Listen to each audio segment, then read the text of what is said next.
Let's be honest, both the most fun part of D&D and other tabletop role-playing games and the most obnoxious part is in creating a character. Now, is it just as simple as having a love-hate relationship with the process of creating a character? Well, I would personally posit that the process of creating a character itself is very fun, but it can turn into a slog when you put your ideas to paper. I also believe that a lot of the slog in putting the character to paper has to do with the structure of a D&D character sheet. I feel that the classic character sheet is very cluttered and is due for some cleaning up. Sure, you could get a glance of what the character's like by taking a really good look at their character sheet, but I believe that we can streamline the process of writing down information about a character. To this end, I'd like to show you the character sheet template I use as a game master of tabletop role-playing games that use a very similar system to D&D. But before we take a look at it, why should you believe me that this method works? Well, I will give the disclaimer that this method works best when playing purely online games, as the template uses Google Docs.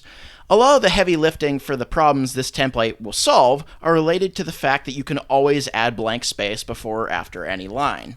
So once again, this works best for virtual games, but I've also had great success in running in-person games using this template. Alright, I've kept you waiting long enough, let's take a look at the template. Here we see the first section, which includes player name, character name, level, class, and race. I give a couple example classes and races for the player, but I also tell them to get creative with their class and race selection. I've found that most times, game masters either tend to like storytelling or mathematics, but not both. I like both. So a lot of the structure for this template is given the context that I can create the game mechanics for their specific class and race combo, even if they aren't classes or races that exist in vanilla D&D. Below that, you can see an example of a simplified version of stats with its own custom point-buy system of sorts. The players are prompted to distribute +6 across the 6 stats. So, for example, they could fill all stats with a +1, or give a strength and con of +3 each and leave the rest at +0. Or they could even make some stats negative to give them extra points to put into some other stats. But it's important to mention that no stat may go above +3 or below -2. I put here that character background is optional because, let's be honest, everyone who's interested or invested in writing a backstory will write a backstory. I also ask for their background here because most players think from a top-down structure. That is, they'll think about who their character is thematically, and that informs them and me who the character is mechanically. I then have two other segments.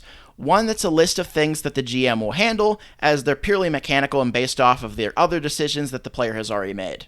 After that, there's a segment about things that the player can make requests for.